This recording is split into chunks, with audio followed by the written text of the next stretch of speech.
তো এই ধরনের এমসিকিউ এখন যখন আমি করাবো তোমরা অনেকে হয়তো ধরে ফেলছো যে আমি কি করাবো, ঠিক আছে, বা কিভাবে সমাধান করতে হয়। বাট আমি নিজের এক্সপিরিয়েন্স থেকে যেটা জানি যে এই ধরনের এমসিকিউ যখন পরীক্ষায় আমরা পড়ি তখন আমাদের মাথা আসলে ওই স্টেজে থাকে না, আমাদের অত সহজে আমাদের মাথায় জিনিসগুলো আসে না, ঠিক আছে। তো এক্ষেত্রে আমরা সূত্র ভেবে অনেক ভেবে চিন্তে ওইভাবে করতে গেলে বা যারা মনে করো থিওরি না পড়ে শুধু সূত্র মুখস্থ করে তাদের জন্য এটা করা কঠিন হবে, কারণ এটা হচ্ছে বেসিক থেকে একটা প্রশ্ন, ঠিক আছে। তো বইয়ের বেসিক অনুযায়ী তোমরা জানো যে দুইটা আধানের মধ্যবর্তী যে আকর্ষণ বা বিকর্ষণ যেই বলই হোক না কেন, এই বল তাদের মধ্যবর্তী দূরত্বের কি হয়,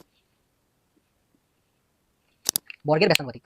তার মানে দুইটা আধানের মধ্যবর্তী বল তাদের এই যে মধ্যবর্তী দূরত্বের বর্গের ব্যস্তানুপাতিক, অর্থাৎ উল্টো হয়। অর্থাৎ দূরত্ব যদি বেশি হয়ে যায় বল কম হবে, দূরত্ব ছোট হয়ে গেলে বল বেশি হবে। তো এখানে আমাদের বলেছে যে মধ্যবর্তী দূরত্বকে দ্বিগুণ করা হয়েছে, অর্থাৎ দূরত্ব বাড়ানো হয়েছে। স্বাভাবিকভাবে আমরা বুঝতে পারবো যে বল কিন্তু কমে যাবে। এখন কত কমে যাবে সেটা আমাদের দেখা লাগবে। আচ্ছা, বল যেহেতু কমে যাবে তোমরা আমাকে বলো এই দ্বিগুণ এটা কি হবে? এটা প্রথমেই বাদ, না এটা প্রথমেই বাদ। তো যদি হয় এই তিনটা হওয়ার চান্স মোটামুটি থাকে।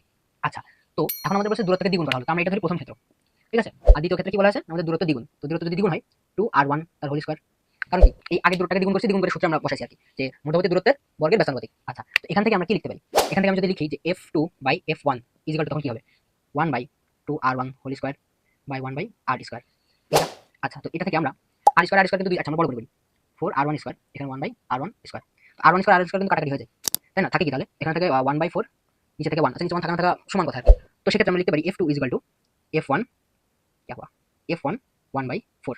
তাহলে দেখো আগের বল যা ছিল সেটাকে 4 ভাগ করলে যেটা হয় সেটা, অর্থাৎ বল কিন্তু কমে গেছে। তাহলে আমাদের আনসার হবে 1/4। এই